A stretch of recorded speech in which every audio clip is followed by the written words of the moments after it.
नाज़रीन, रानीपुर जी पीरानी हवेली में ज्याती बाद बेदर्दी से तशद्दुद करे कत्ल कयल खानवान भरिसां ॻोठ अलीमंद फरड़ो जी रवासण शहीद फातिमा फरड़ो के भेटा पेश करण ऐं संदसि कातलनि खे सज़ा ॾियण लाइ कोटली कबीर खां शहीद फातिमा फरड़ो जी मज़ार ताईं पैदल काफ़िले जी सूरत में मार्च कयो वियो। जीएसएन तहरीक साबिक़ा मर्कज़ी चेयरमैन शबीर जमाली, जीएसएन क़ौमी पार्टी मर्कज़ी जनरल सेक्रेटरी हलार रतड़, कॉम्प्रेस अॻवान डॉक्टर नज़ीर खोखर, एडवोकेट नूरुल्लाह तुनियो ऐं ॿियनि जी अॻवानी में पैदल मार्च सभ खां पहिरियां शहीद फातिमा फरड़ो जी मज़ार ते हाज़िरी भरी संदसि क़बर मथां गुल निछावर कया। उन खां अलावा मज़ार जी चौधारी अगरबत्तियूं ऐं ॾिया ॿारे खेसि भेटा पेश कई, जॾहिं त अॻवाननि टाइम न्यूज़ सां पंहिंजा वीचार कुझु हिन रीति वंडिया।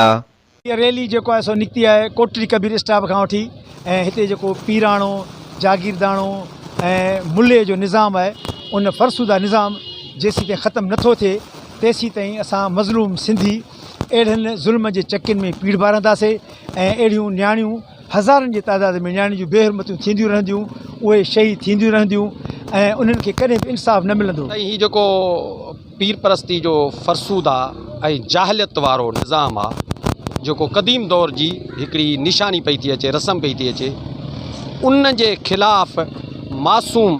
मां फातिमा जेका क़ुर्बानी ॾेई वई ऐं अज़ियतनाक मौत क़बूल करे वई, उन खे भेटा ॾियण जे लाइ असां ही कोटली कबीर खां उन जी समाधि ताईं असांजो पैदल मार्च आहे ऐं उते पुॼी असां ॾिया ॿारे ऐं उन खे भेटा पेश कंदासीं ऐं उन सां वचन कंदासीं त हुन जी क़ुर्बानी रायगान न वेंदी। उन जा कातिल त असां गिरफ़्तार करे फाही चढ़ाईंदासीं, पर हीउ जेको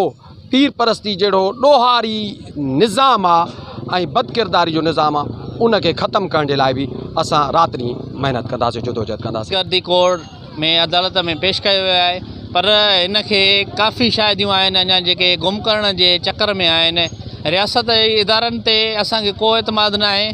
असां घुर कयूं था त हिन जी केस जी जेका आला सतह जांच कई वञे ऐं हिन जो जेको घण रुखी हिन जा जेके सहूलियतकार आहिनि ऐं हिकिड़ो वॾो माना माफ़िया गैंग आहे उन गैंग खे बेनकाब कयो वञे। कोटड़ी कबीर खां शहीद फातिमा जी मज़ार ताईं रैली कढी वई, जंहिंमें कॉम्प्रेस अॻवाननि उन रैली जी अॻवानी कई ऐं जंहिंमें औरतूं मर्द नौजवान बाशऊर साथी वकील दोस्त उन रैलीअ जो हिसो रहिया ऐं शामिलु रहिया। उन में हिकिड़ी शइ त साफ़ वाज़े आहे त हिकिड़ी घुर आहे